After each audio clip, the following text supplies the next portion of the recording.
Thank you. Thank you all.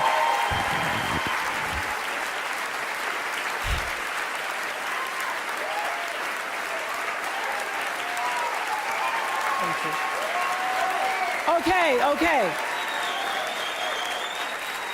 Thank you, Reese. In 1964, I was a little girl sitting on the linoleum floor of my mother's house in Milwaukee, watching Anne Bancroft present the Oscar for Best Actor at the 36th Academy Awards. She opened the envelope and said 5 words that literally made history. The winner is Sidney Poitier. Up to the stage came the most elegant man I had ever seen. I remember his tie was white, and of course his skin was black, and I'd never seen a black man being celebrated like that. And I have tried many times to explain what a moment like that means to a little girl, a kid watching from the cheap seats as my mom came through the door, bone-tired from cleaning other people's houses. But all I can do is quote and say that the explanation in Sidney's performance in Lilies of the Field, amen, amen, amen, amen. In 1982, Sidney received the Cecil B. deMille Award right here at the Golden Globes, and it is not lost on me that at this moment, there are some little girls watching as I become the first black woman to be given the same award.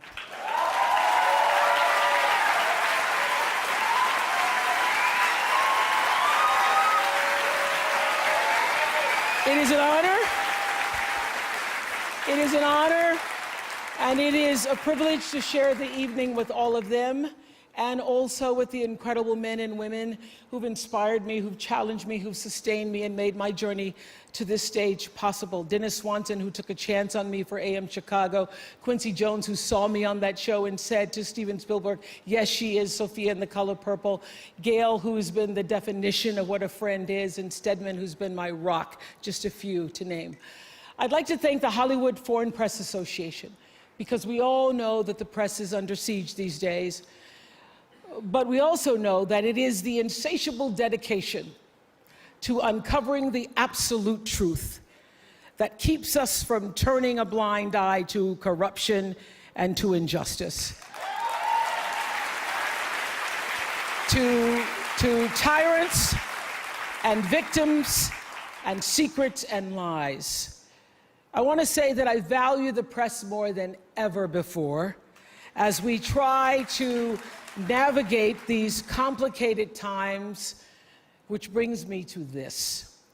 What I know for sure is that speaking your truth is the most powerful tool we all have.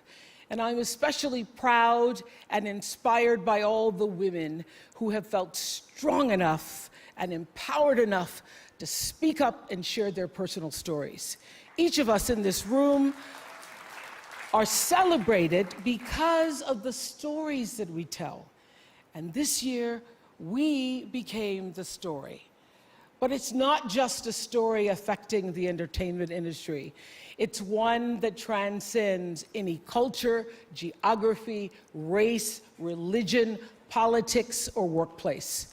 So I want tonight to express gratitude to all the women who have endured years of abuse and assault, because they, like my mother, had children to feed and bills to pay and dreams to pursue.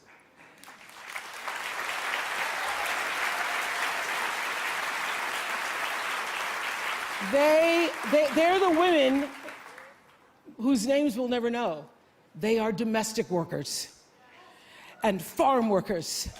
They are working in factories, and they work in restaurants, and they're in academia and engineering and medicine and science. They're part of the world of tech and politics and business. There are athletes in the Olympics, and there are soldiers in the military. And there's someone else, Reese Taylor.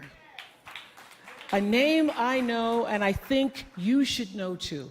In 1944, Reese Taylor was a young wife and a mother.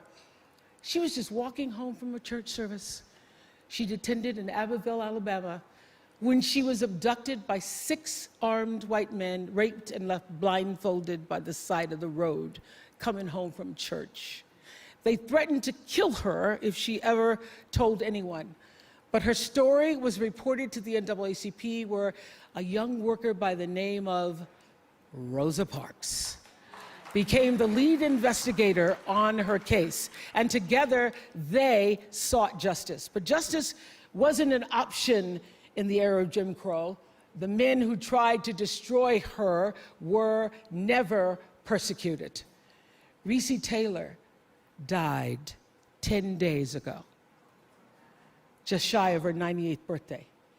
She lived, as we all have lived, too many years in a culture broken by brutally powerful men. For too long, women have not been heard or believed if they dared to speak their truth to the power of those men. But their time is up.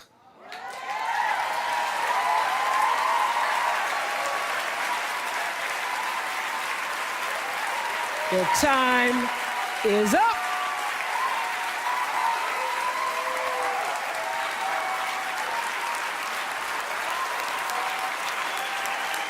Their time is up. And I just hope that Reese Taylor died knowing that her truth, like the truth of so many other women who were tormented in those years, and even now tormented, goes marching on. It was somewhere in Rosa Parks' heart almost 11 years later when she made the decision to stay seated on that bus in Montgomery. And it's here with every woman who chooses to say, "Me too." And every man who chooses to listen. In my career, what I've always tried my best to do, whether on television or through film, is to say something about how men and women really behave, to say how we experience shame, how we love and how we rage, how we fail, how we retreat, persevere, and how we overcome. And I've interviewed and portrayed people who've withstood some of the ugliest things life can throw at you, but the one quality all of them seem to share is an ability to maintain hope for a brighter morning, even during our darkest nights. So I want all the girls watching here and now to know that a new day is on the horizon. And when that new day finally dawns,